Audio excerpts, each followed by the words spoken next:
Bueno, entonces, no sé si ya tenemos a nuestros siguientes expositores. Están aquí André y María Teresa.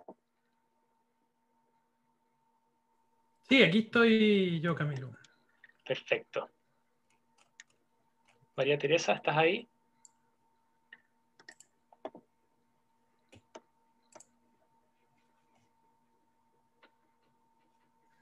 Sí, estoy aquí, pero parece que estaba silenciada. Sí, ahí la veo. Ya le di. Ahí la veo. Bueno, íbamos a hacer un break, pero no lo vamos a hacer, vamos a hacer una maratón ahora de este seminario, ya aprovechando que a algunos todavía nos queda energía, así que vamos con nuestro último módulo sobre prácticas económicas sociales y sustentables, pero lo vamos a enfocar hacia la estrategia y el modelo de economía circular. Entonces, en este espacio estaremos compartiendo con quienes ya quizás vieron y hablaron por ahí, André Enríquez, quien es director de investigación e innovación en el CIEC, que es el Centro de Innovación y Economía Circular. También es subdirector del Observatorio de Innovación de la Facultad de Economía y Negocios de la Universidad de Chile, y me soplaron por ahí que está cursando un doctorado en Administración y Negocios en la misma universidad. Así que bueno, si ahí si está mal, me puede corregir. Está bien. Bueno, y estamos también con María Teresa Ferrada, quien es enfermera de la Pontificia Universidad Católica de Chile, diplomada en Intervención y Análisis Socioambiental de la Universidad de Barcelona y magíster en Medio Ambiente de la Universidad de Santiago. También es investigadora asociada en la Fundación Basura Cero. Aprovechamos de recordar que las preguntas pueden ir dejándolas en el chat a medida que vayan exponiendo, y luego vamos a realizar esta ronda de preguntas del público. Así que los expositores van a tener aproximadamente 15 minutos cada uno y luego para exponer, y luego vamos a tener este espacio para contestar las preguntas de quienes nos están viendo ahora. Así que dejamos entonces a André Enríquez con su exposición. Bueno, primero, muchas gracias. Un gusto a todos y a todas. María, Teresa, sobre todo aquí como colegas presentando. Si me dan un segundo, voy a proyectar. Voy a tratar de ser muy dinámico por la hora también, para que estamos con los programas de trasnoche antiguos para poder abordar el tema.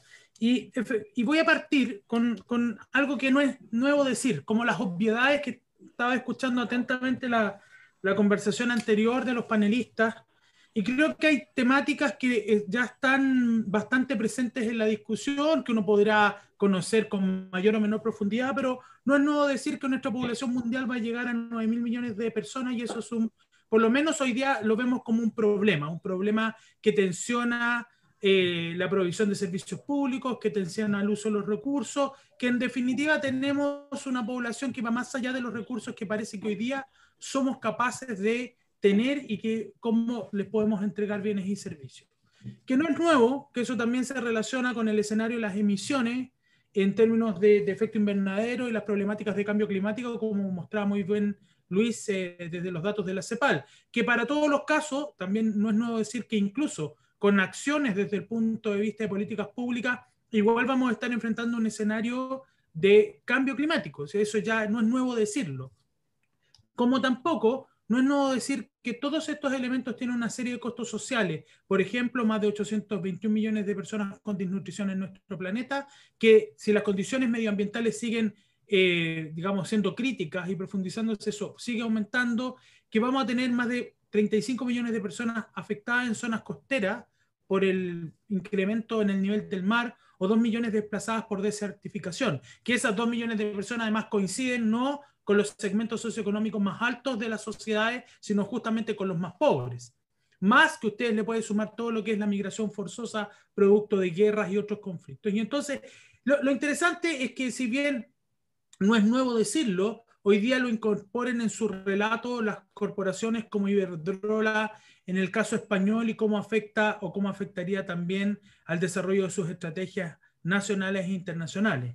Como tampoco no es nuevo decir que todos estos cambios, y el cambio climático en particular, va a tener un efecto relevante en todo lo que es la economía de nuestros países. Y si ustedes se dan cuenta, lamentablemente América Latina, con excepción de Chile, que aparece ahí un poco en azul, África y parte de Asia van a tener un efecto muy grande en su crecimiento económico. anual.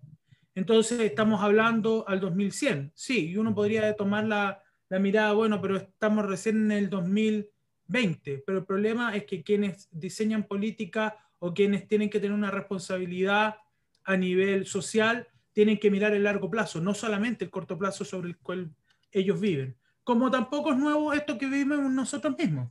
Desde una frase, me encanta, este cabros, esto no prendió, que refleja muy bien la desconexión de quien toma las decisiones, no importa si es del mundo político, el mundo empresarial o el mundo universitario incluso, pero que refleja una sociedad que tiene un modelo que no funciona en lo económico, no te funciona en lo social, no te funciona en lo ambiental.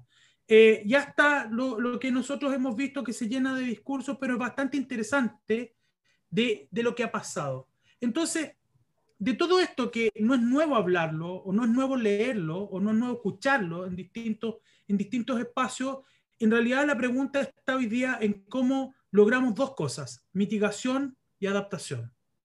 Esos son los dos ejes de una discusión profunda que estamos teniendo y tenemos que tener como sociedad.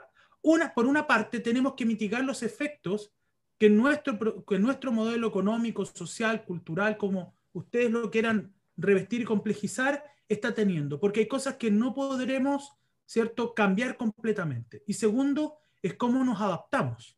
Y esto confluye en este concepto de resiliencia que tanto se ocupa hoy día, la capacidad de mitigación y de adaptación que tiene la sociedad para el nuevo contexto que ella misma ha generado, en definitiva. Y ahí hemos logrado ciertos acuerdos generales a nivel internacional, como los Objetivos de Desarrollo Sostenible, que son un marco, y que explicaba muy bien el colega de la CEPAL, son en definitiva un marco para la toma de decisiones y para orientar nuestras acciones. Y fíjense que si uno los observa, no tienen ninguna cosa muy compleja ni novedosa. Son las mismas problemáticas que nuestros países, para no ir tan lejos, nuestros países de América Latina han vivido por siglos.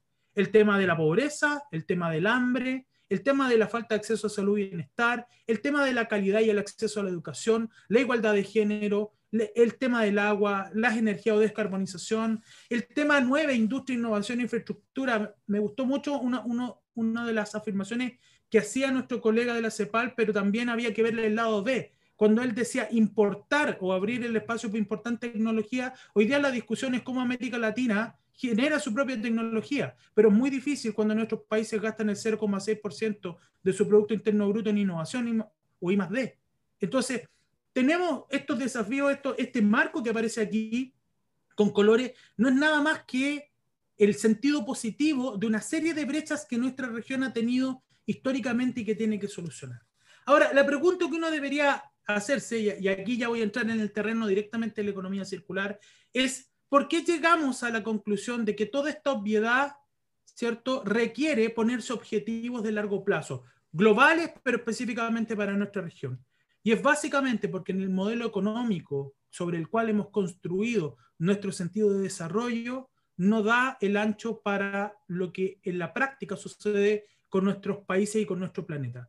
Hemos construido un patrón de producción y consumo que es lineal, que significa en simple: tomamos recursos o lo extraemos, producimos, distribuimos, consumimos, disponemos y nadie se preocupa de la disposición, y eso genera un conjunto de problemáticas que están al inicio de la cadena, porque los recursos por definición son finitos, pero también al final de la cadena, porque la disposición de esos recursos destruye valor. Y después voy a retomar esta idea de destruir valor, que es media abstracta, y lo voy a tratar de poner en un ejemplo práctico. Y esto es lo que hoy día el modelo, como decía el embajador de Países Bajos, en definitiva este modelo de tomar, producir y disponer o votar, desechar, es el que ha primado y el que hay que cambiar. Y hay que cambiar porque uno ya empieza a meterse dentro de este análisis y te das cuenta que este modelo lineal es responsable, por ejemplo, en el caso de la producción de materiales y metales, específicamente el acero, el aluminio, el plástico, el cemento, ¿cierto?, el vidrio, la madera, que son como recursos que nosotros habitualmente utilizamos.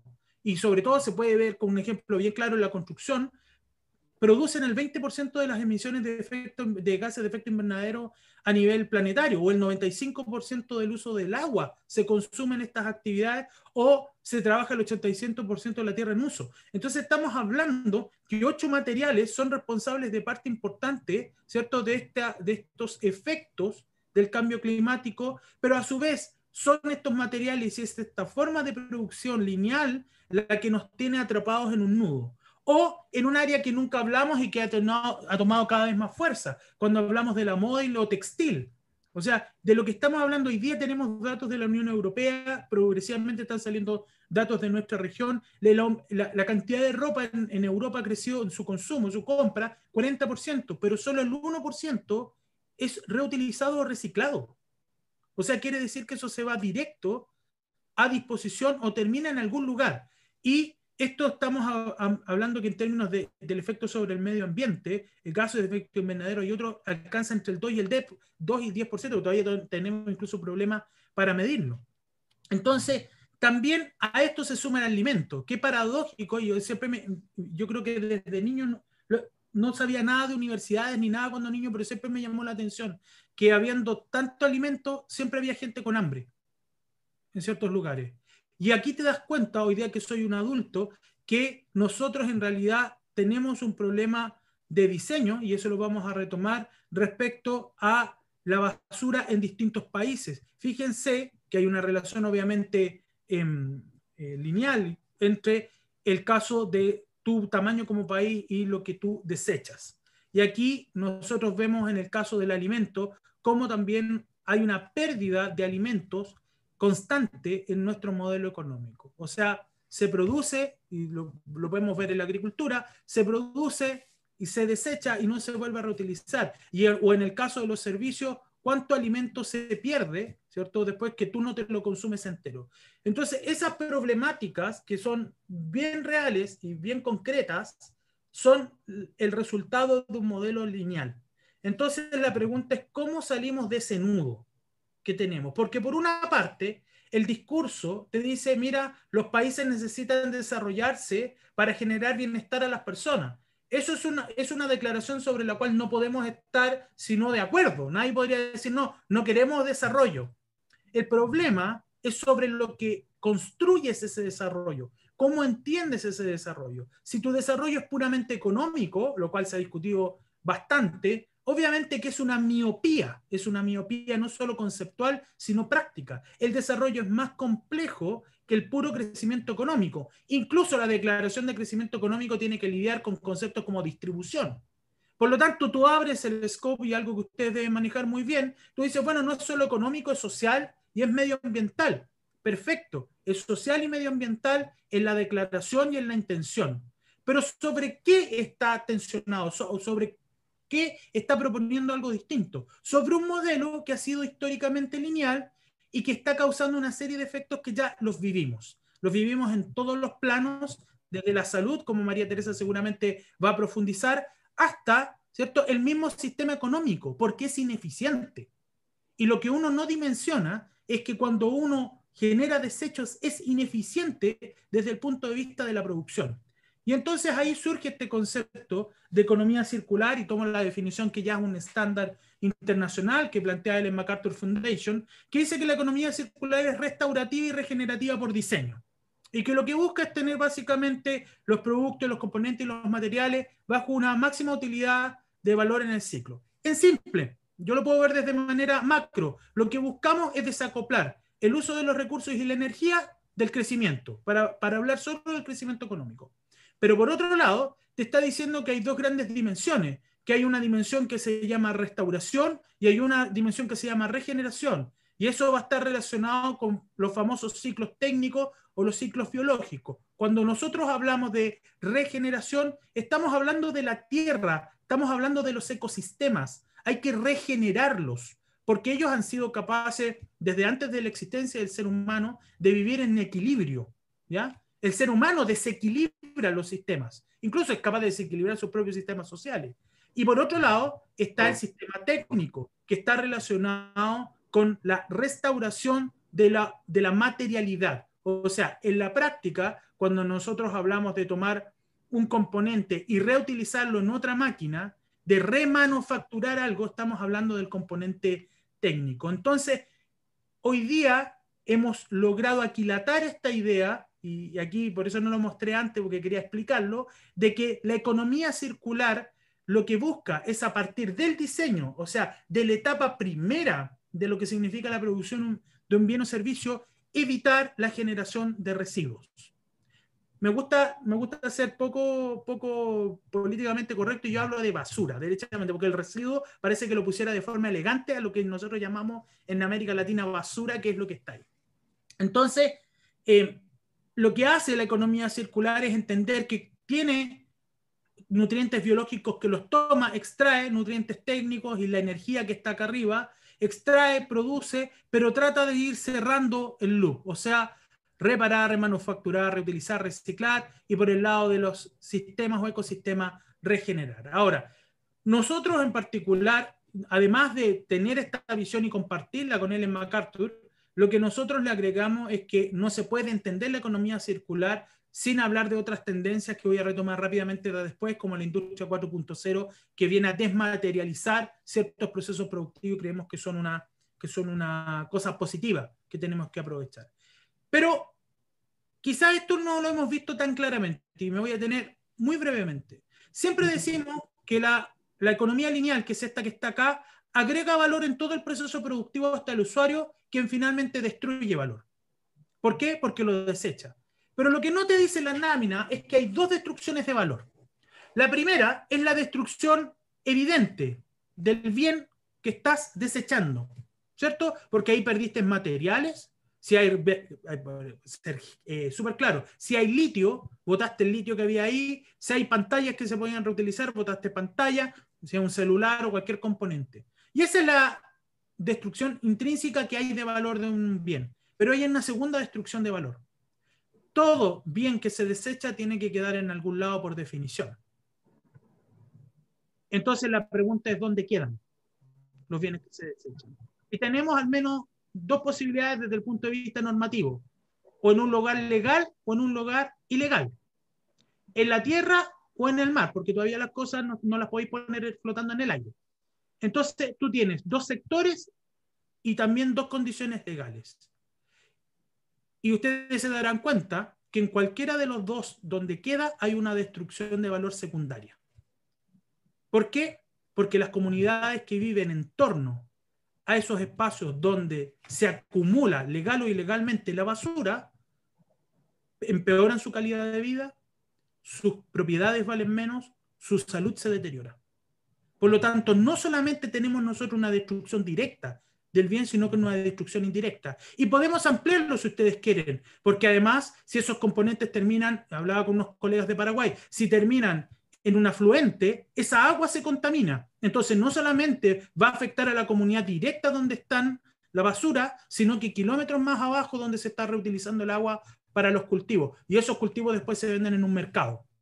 Y por lo tanto, la destrucción de valor no es solamente del bien, sino también de la comunidad. Y ahí entendemos el sentido de la economía circular como un medio, y lo quiero dejar súper claro, la economía circular es un medio para alcanzar o apoyar el desarrollo sostenible. No es la bala de plata de toda la solución. Es un camino, pero no te resuelve otros problemas. O sea, he escuchado gente hablar de la economía circular y que mejora la democracia. La democracia no se te mejora con la economía circular. Podrá apoyar, pero hay problemas institucionales que no te los va a resolver. Por lo tanto, quiero ser súper claro, la economía circular es un medio para lograr el desarrollo sostenible que tiene que conversar con otras soluciones para generar esto que está acá, que la idea es desacoplar los procesos de la extracción y mantener en el ciclo el valor. Entonces, eso es la economía circular y se diferencia de la economía lineal e incorpora el tema del reciclaje. Ya, y aquí hay siempre una distinción necesaria. Economía circular no es igual que reciclaje. La economía circular parte desde el diseño, ¿cierto? Y plantea distintas etapas e incluye el reciclaje. No está en contra de él, sino que entiende que el reciclaje es la parte final de todo este proceso. Pero sí hay un cambio fundamental respecto de lo que es la economía lineal. Y en ese sentido, no voy a entrar en el detalle, ustedes podrán ver esa complejidad que tiene la economía circular, que habla, ¿cierto? Kierkegaard, que ha sido uno de los autores más utilizados en esto, desde lo más cercano y lo más lejano a la economía circular. Reciclar y recuperar es parte de la economía circular, pero todavía muy cercano a lo lineal. ¿Por qué? Básicamente porque no se resuelve el problema del diseño. Entonces, tú sigues generando más y más basura cuando no diseñas. Ahora, siempre va a tener que existir el reciclaje. Eso es necesario porque hay componentes que nunca se van a poder recircularizar y hay que ver cómo se trabaja con ellos. Obviamente que en el ideal es que hubiera cero basura. Ese es el ideal de todo el proceso, pero eso requeriría un cambio que todavía estamos recién viviendo. Por ejemplo, el diseño de nuevos materiales, biomateriales, que estamos en ciernes en esa área, pero avanzando. Y que también la economía circular, y creo que esto es interesante, la economía circular todavía confunde a la gente. Y es justo que la confunda, porque, bueno, de partida hablar de economía circular, que esta cuestión entre geometría y economía no entendí nada, pero confunde también porque hay distintos planos sobre los cuales se puede conversar la economía circular. Y aquí puse 6 ejemplos. Se puede conversar sobre la economía circular en ciudades, toda la temática que hay hoy día respecto de cómo se circulariza una ciudad, algo que Herman en el caso holandés conocía o conoce muy bien, el caso finlandés y otros que están mucho más atrás en América Latina. O tú puedes hablar de modelos de negocio cuando estás hablando con las empresas en particular y los emprendimientos, o puedes hablar de sectores industriales como la simbiosis, o puedes hablar de políticas públicas, o puedes hablar de innovación tecnológica y economía circular, o también hablar de la economía circular por tipos de industria. No es lo mismo hablar de economía circular en el área de la minería que hablar en el área electrónica, que hablar en el área del agro, de la acuicultura, de la pesca. Son fenómenos distintos con principios comunes. Entonces, lo primero que yo quería plantearles es esta idea de tener claro el concepto. Ahora, este concepto de economía circular, que repito, busca en definitiva desacoplar el uso de recursos y energía del crecimiento, también hay que verlo relacionado con otras tendencias que ya Luis lo mencionó antes. Por un lado, obviamente que el surgimiento y el crecimiento y también la innovación y la caída de costos, que poco se habla de las energías renovables, es una tremenda oportunidad para impulsar la economía circular, porque te permite descarbonizar la matriz productiva, te permite ser eficiente en el uso de la energía también cuando los costos se igualan entre uno y otro fuente, me refiero entre una y otra fuente, entre una fuente gris y una fuente renovable, y por lo tanto es mucho más fácil su avance. En materia nacional, ustedes saben que la energía solar es uno de los que tiene más crecimiento en nuestro país, que se proyecta en adelante que crezca mucho más. Pero ojo, tenemos una responsabilidad enorme en materia de energías renovables que no hablamos. Más de 3 millones de paneles solares puestos en el desierto que van a ser basura, porque tienen un ciclo de vida. Y nos tenemos que hacer cargo, porque no puede ser que generemos energía limpia, pero a su vez contaminemos todo el desierto. Por más que en el desierto pensemos que no hay nada, no es la idea. Entonces, ahí nosotros tenemos una tremenda oportunidad. O lo que pasa con la industria 4.0 en materia de tres ejes fundamentales. Lo que te permite la desmaterialización de los procesos a partir de las tecnologías digitales. El desarrollo de nuevos materiales, como comentaba hace un rato, biomateriales o de procesos. Uno de los temas que tiene la economía circular como desafío es la trazabilidad. Si nosotros no somos capaces de trazar y decir efectivamente que mi producto, ¿cierto?, tiene un origen y un destino y una vuelta al ciclo que puedo certificar, se expone para el lavado verde o el greenwashing. Entonces hoy día tenemos la oportunidad con estas tecnologías como el blockchain u otras de poder trazar el proceso. También no se puede ver la economía circular independiente de lo que está pasando con los consumidores. Los consumidores están cambiando sus patrones, sobre todo ciertos grupos etarios, pero no todos. Todavía somos muy sensibles al precio. ¿A qué me refiero? Aquí hay algo de razón cuando algunos dicen que lo verde todavía es para una élite. Y eso es justamente lo que hay que romper. Lo verde no puede ser para una élite que puede aguantar un alza de precio y seguir consumiendo igual. Entonces ahí hay mucho que hacer, hay mucho que trabajar todavía en materia de los consumidores. O lo que está pasando en la ciencia, estos pocos lo saben, pero la economía circular entró al mundo científico hace muy poco, o sea que aceptaran los grupos de investigación universitario, a propósito de que ustedes vienen del mundo universitario, también, si no, hasta el 2015 en adelante es que hemos tenido un crecimiento exponencial de las publicaciones científicas en materia de economía circular. Hasta antes no teníamos nada. Y que se divide en estos dos grandes bloques, en los temas que están relacionados con cómo las organizaciones trabajan la economía circular y cómo las innovaciones tecnológicas ¿cierto?, impulsa la economía circular. La ciencia está ya abordando este tema de manera mucho más sistemática. Lamentablemente, América Latina y Chile en particular van muy atrás en producción científica. El líder en este caso es Brasil, que también por escala tiene. Entonces, ¿por qué quería mostrarles esto? Porque cuando hablamos de economía circular hay que tener cuidado porque hay que vincularla con otros procesos que están andando. Si la innovación o los procesos de transferencia tecnológica también se vinculan a la economía circular. No se pueden ver por separados completamente. No es posible hablar solo de economía circular. Hay que hacer economía circular. Y entonces hacer economía circular requiere cambiar procesos productivos, requiere innovar, requiere diseñar políticas públicas, incentivos, etcétera. Y por lo tanto, de esto veamos algo concreto, en qué ha avanzado América Latina, en un estudio que realizamos con mi colega Luis Martínez, con el apoyo del Programa Regional de Seguridad Energética y Cambio Climático en América Latina, ECLA, hemos logrado identificar hasta el día de hoy 196 iniciativas públicas en materia de economía circular en nuestra región. Eso quiere decir que ya la economía circular ha tomado cierto vuelo en la discusión. Ahora también se incluyen, obviamente, en un rango más amplio, iniciativas de desarrollo sostenible, ¿ya? Y por lo tanto ahí ustedes pueden ver cuál es el desarrollo de iniciativas, y Chile tiene 32 a nivel nacional. O sea, hay un movimiento, digamos, al nivel de América Latina y el Caribe que es auspicioso.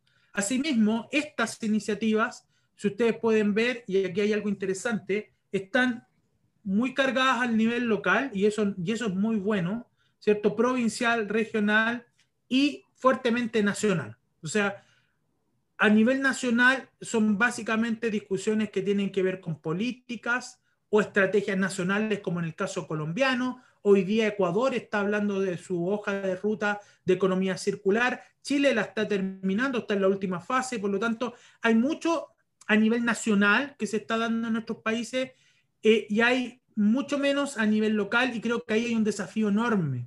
La economía circular tiene que ser implementada en los distintos niveles, porque la gran política pública, la gran estrategia, si no baja hasta el nivel local de una municipalidad, claro, te va a quedar a niveles industriales, pero poco vaya a trabajar en la comuna. Y creo que ahí hay unos desafíos grandes todavía que tenemos en la región. Si quieren casos concretos, bueno, es bien conocido en el caso chileno Neptuno, que es un sector industrial, que además esto es atractivo porque la industria chilena es muy pequeña. Entonces, la industria, no las prestaciones, no la provisión de servicios, que es gigantesca.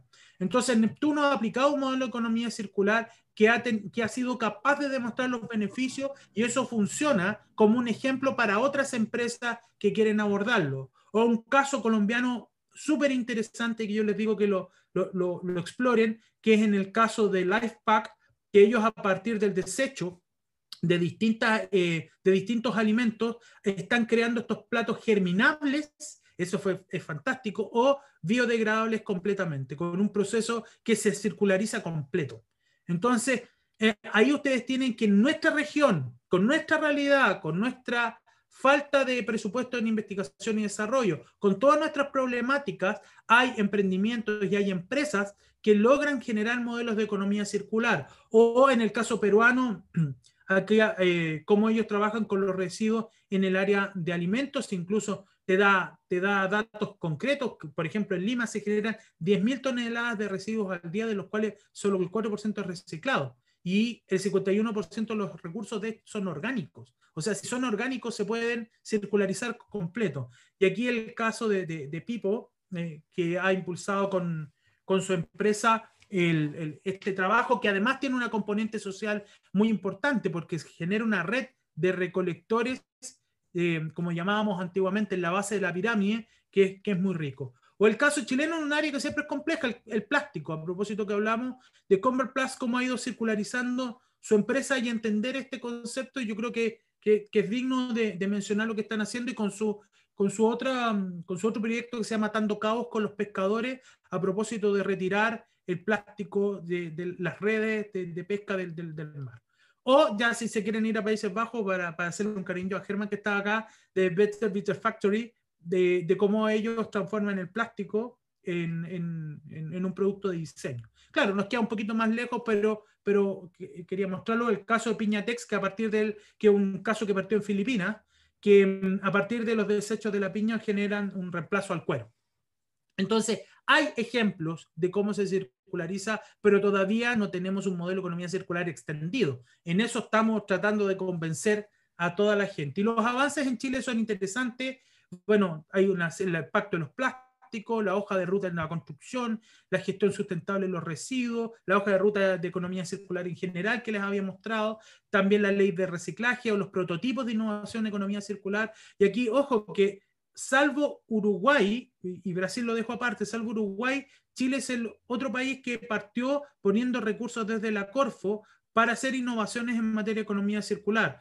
Y eso es destacable porque no era común en América Latina. Y quizás lo más importante que ha hecho Corfo, en el cual he tenido el privilegio de trabajar, es la creación del primer centro tecnológico de economía circular, que me está tocando su instalación, en lo cual vamos a tener un proyecto único. Hasta hace 4 meses ese era el único proyecto a nivel mundial que iba a pensar tecnologías para la economía circular. Pero se acaba de crear hace como 1 mes y medio, 2, uno de biomateriales en Finlandia. Entonces este centro lo que va a hacer es un match entre la academia, los centros tecnológicos, con las necesidades que están en el gobierno, en las industrias y en el territorio. Pero tenemos barreras, y con esto termino. Acabamos de terminar una encuesta y están viendo datos que son fresquitos en América Latina. Y cuando nosotros hablamos de economía circular, ¿en cuál es una de las barreras? Que todavía el conocimiento promedio de la economía circular es bajo en nuestra región.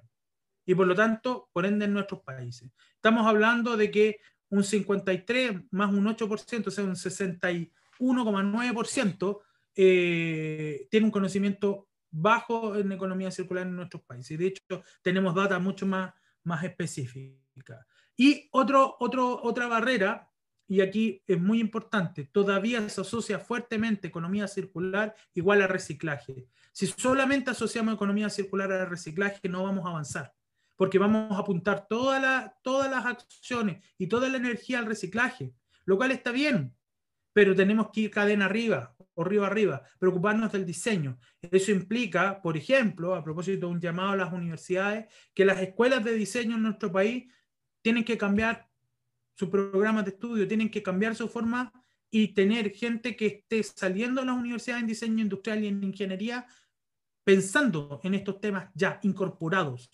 O respecto a las barreras normativas, fíjense que hay algo que preguntamos que no era común. Siempre hablamos de la existencia de leyes que impulsen la economía circular, pero preguntamos cuánto era una barrera a la capacidad de implementación e iguala o supera la existencia de leyes. O sea, nuestros países no solamente tienen problemas en tener las normas para impulsar la economía circular o limitar las actividades que son, digamos que no son sostenibles, sino que además tiene baja capacidad en poderlas implementar.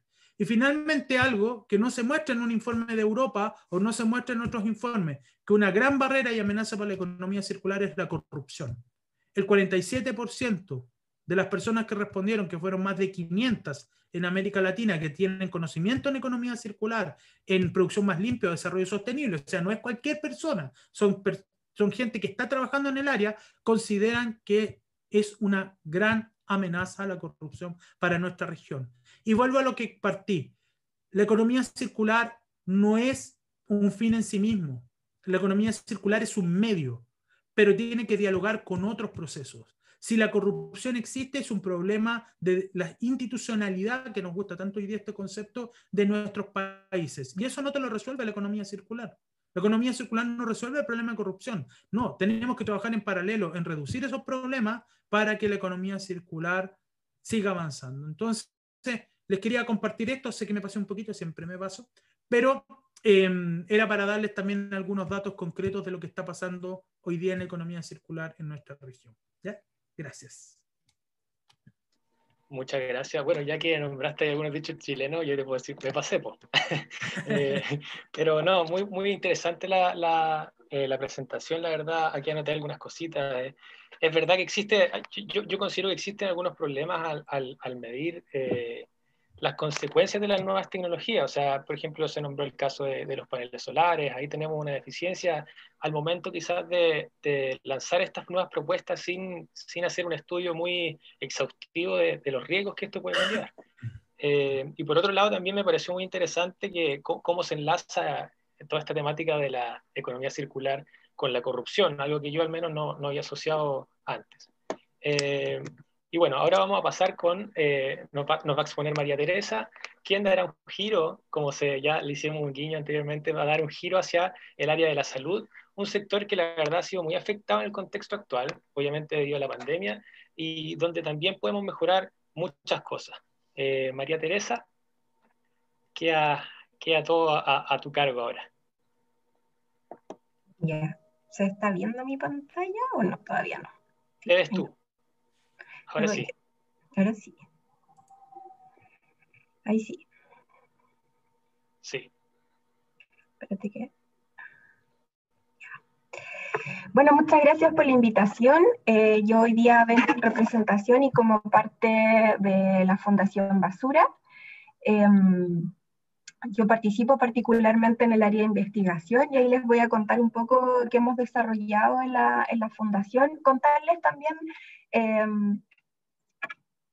a qué nos dedicamos en la Fundación particularmente. Nos basamos, así como hablaba Andrés, de la economía circular. Nosotros tomamos la economía circular, nace particularmente esta fundación, vale la redundancia, en relación a la necesidad de no generar residuos y llevar una vida basura cero, pero a nivel local, a nivel de generar gente que sea transformadora de sus hábitos de consumo. Y eso lo hacemos a través de 3 áreas específicas, que es la educación, a través de academias, talleres, charlas en empresas. Se han generado diversas academias basura cero en municipalidades. Hay un curso online también que ustedes pueden encontrar en la página web de la Fundación. Tenemos otra área que es la asesoría de la Fundación, que va particularmente hacia los emprendimientos. Tenemos una comunidad basura cero, que ahí les voy a nombrar algunos que pertenecen, y una invitación que tenemos al final también para hacerles. Hemos generado planes de acción con distintas comunas, hemos sido parte también de políticas públicas, hemos participado en 10 comités de influencia política.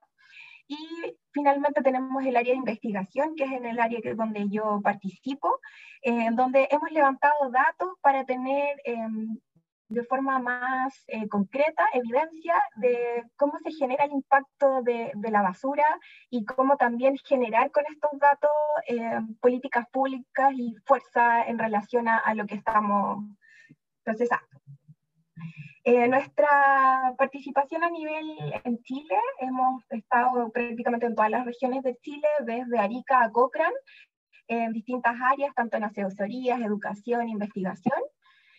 Y contarles también que tenemos publicaciones dentro de ellas, bueno, están en inglés y están en español. La primera de ellas habla de la regularización de los materiales en arquitectura, arte y diseño.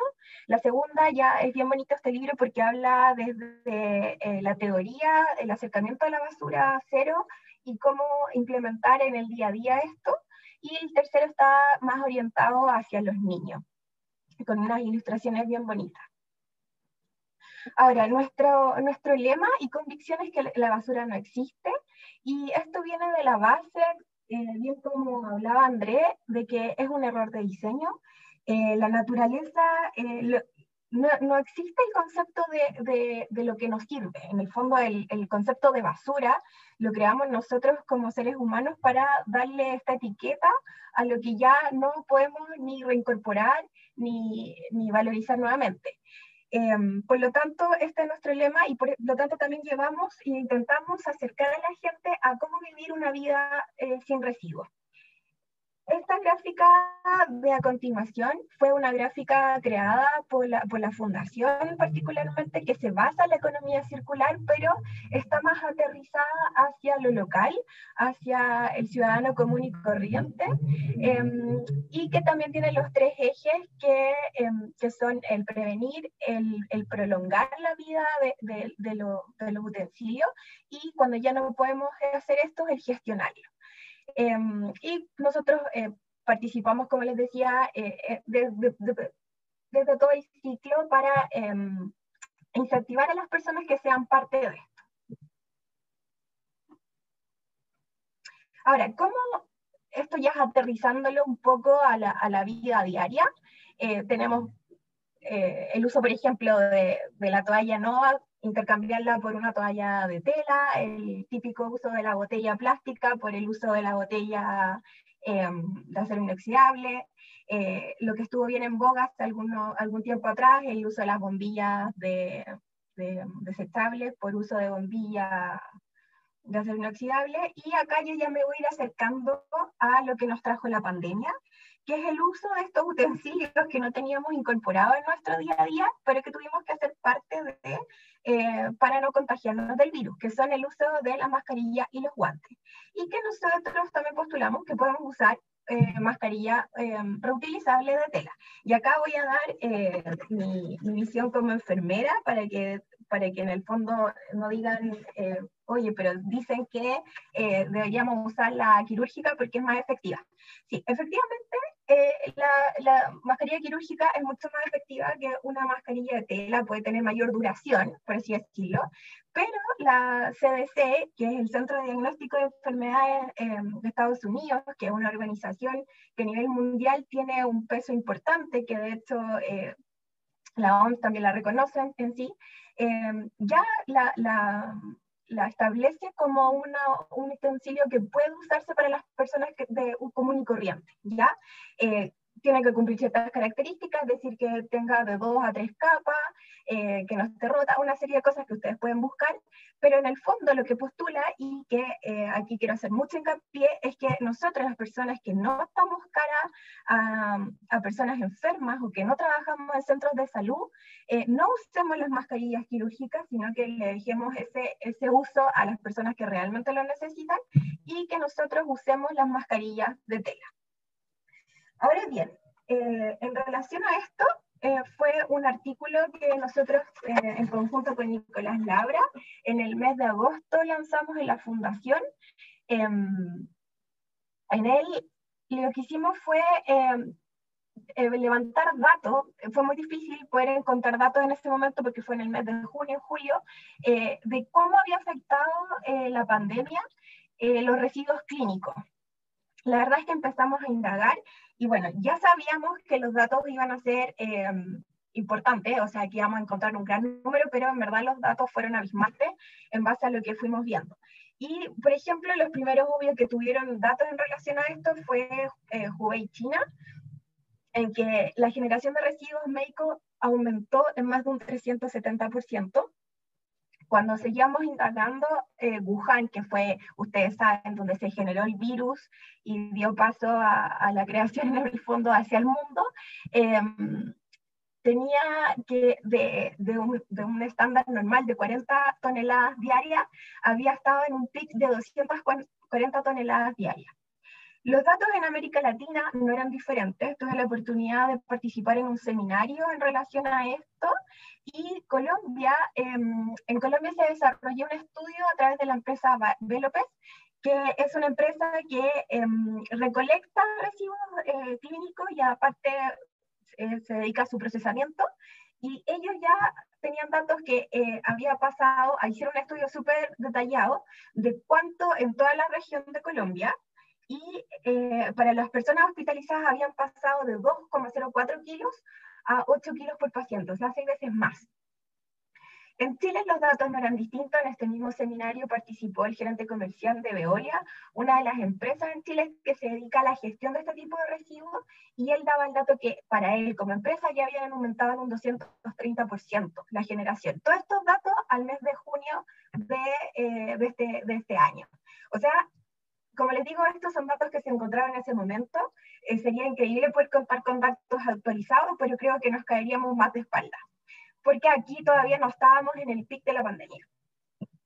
Ahora bien, en relación a esto, quiero hacer como dos llamados. El primero es un llamado a la acción.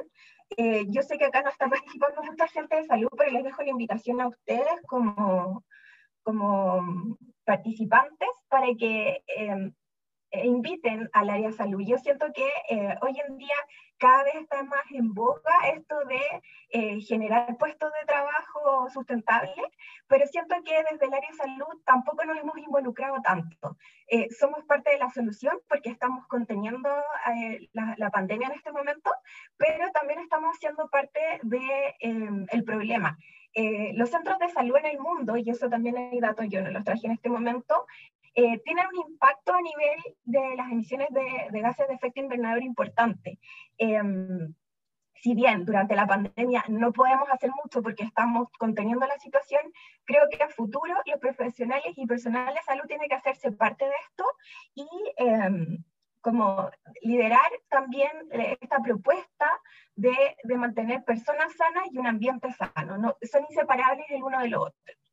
Ahora, yendo también ya a lo más local, y me voy a orientar al uso de las mascarillas, que fue lo que más le hablé en este momento, quiero contarles algunas situaciones de reactivación económica sustentable, porque los emprendedores también han tenido que reinventarse producto de esto. Bueno, primero contarles que ya existe una mascarilla que es biodegradable, que se creó en Suiza y se está trabajando ahora para que tenga mayor producción. En Chile también Infocap, que es una organización que ayuda a la capacitación de trabajadores, durante la pandemia desarrolló un número importante de mascarillas con retazos o remanentes de tela y dio importantes números de puestos de trabajo. Y quiero contarles de una iniciativa también que a mí me encanta, que son las emprendedoras de Minca. Ellas lo que hacen es tomar retazos de tela, hacen cintillos y accesorios, pero durante la pandemia también realizaron mascarillas, y ellas lo que hacen es trabajar con población de mujeres en situación de cárcel. Así que aquí vemos tres distintas áreas donde la reactivación económica sustentable también se vio a raíz de la pandemia. Y finalmente, quiero en verdad contarles que en la comunidad Basura Cero tenemos distintos servicios y productos que en el fondo son emprendedores que intentan, no es que intentan, realizan sus servicios y productos tratando de no generar residuos, y nosotros los asesoramos en relación a eso y les damos visibilidad en el mercado.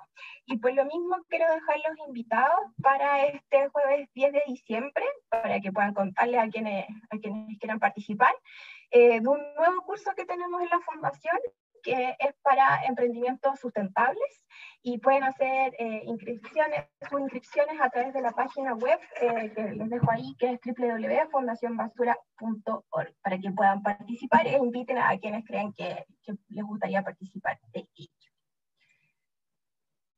Eso quería contarles yo hoy día, así que doy paso ya a la última parte, creo. Sí, bueno, última parte, ¿verdad? Última parte, lamentablemente. Bueno, la verdad es que esta presentación es muy importante porque considerando que esta no es la primera pandemia y tampoco va a ser la última pandemia, es algo que vamos a tener que aprender a vivir con ello, tanto con estos desechos que se mencionaron aquí, por ejemplo, el uso de las mascarillas. Ahora ya somos más conscientes de qué sucede con todo esto.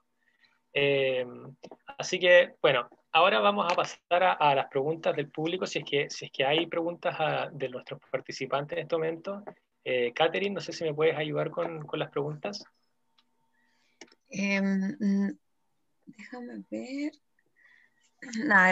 Mucho agradecen la presentación, dicen que es muy buena, agradecieron a Andrés por su presentación. No hay ninguna pregunta. No sé si hay alguna que te motive a hacer alguna. Bueno, agradecer también a Marité por la invitación que hizo al final, porque ayer nos dimos cuenta que hay muchas emprendedoras dentro de los participantes. Y y que, claro, tienen su emprendimiento ligado a la sustentabilidad, así que eso es súper súper bueno. Sean totalmente invitados. Sí, Claro. no sé si...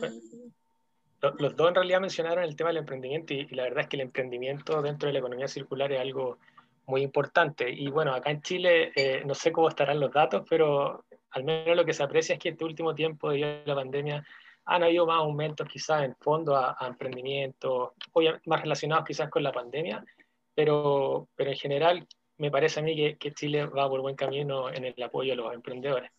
Eh, bueno, no sé si alguien quiere hacer una pregunta en este momento. Sí, También disculparnos obviamente por la hora, nos retrasamos lamentablemente. Les pedimos disculpas a los expositores también porque teníamos planeado terminar más tempranito. Sí. Bueno, ahí Valeria dice que la hora no le quedan muchas preguntas, pero igual es súper importante este tema porque... claro, o sea, uno siempre habla y trata de educar, a incentivar el reciclaje en las poblaciones rurales y llegar como a más comunidades, pero André y, bueno, y Teresa también mencionaban de que no el reciclaje en sí no es la solución. Po. O sea, tenemos que incentivar a que disminuyan los residuos. Yo trabajo en el área del reciclaje y para mí es un problema todos los días el tema del reciclaje, o sea, no es algo que... eh, como que nos falta mucho aún por aprender, por educar, por concientizar a las personas, porque tienen el desconocimiento de no saber qué tipo de residuo es, si corresponde o no, cómo se recicla. Eso igual perjudica y retrasa todo el tema del material, incluso se contamina entre sí.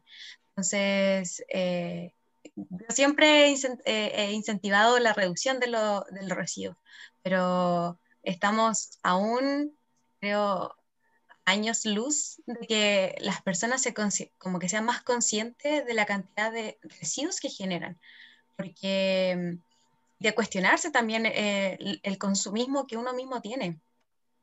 Así que es súper interesante lo que expuso Andrés y la visión también que nos entrega Marité desde el área de salud, porque algo que no se toca, no hay políticas públicas, no hay nada y aparte de la generación de residuos que se genera en el área de salud, hay un riesgo hacia la sociedad también por ese tipo de residuos.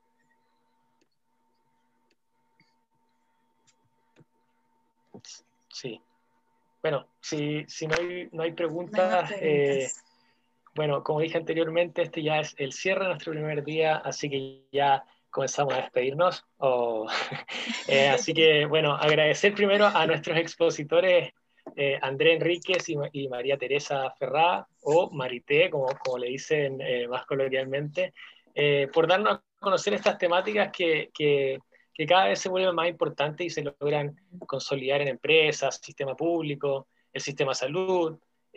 Y agradecer nuevamente a todos los expositores que nos acompañaron el día de hoy y hacer un breve resumen de lo que aprendimos en esta jornada.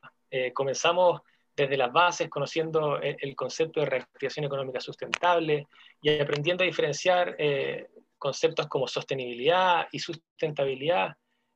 Luego dimos un paseo ya por las propuestas internacionales, donde pudimos evidenciar la innovación y concientización que existe en otros países y cómo nosotros, Chile, nos posicionamos respecto al exterior. Además, identificamos que la pandemia es una oportunidad para mejorar nuestro modelo económico, así que estamos en un muy buen momento para tomar acciones y básicamente esa es la invitación que queremos hacer nosotros con este seminario, a que tomemos acciones respecto a esto. Y finalmente, bueno, terminamos con este módulo de economía circular, un modelo diseñado a medida y especialmente para lograr la sustentabilidad quizá en procesos productivos, en la industria, que a día de hoy muchas empresas quizás están incentivando la economía circular y generan iniciativas para esto, apoyando hasta emprendimientos. Ya vimos que la sustentabilidad se logra trabajando en conjunto, donde cada sector productivo debe poner su granito de arena. Por último, les recuerdo que mañana comenzamos nuestro segundo día a las 6 de la tarde y deben utilizar el mismo link que utilizaron hoy para ingresar a la plataforma Zoom. Y ha sido un honor compartir junto a ustedes, expositores y espectadores, que tengan una muy buena noche y un excelente día mañana. Un abrazo y nos vemos pronto.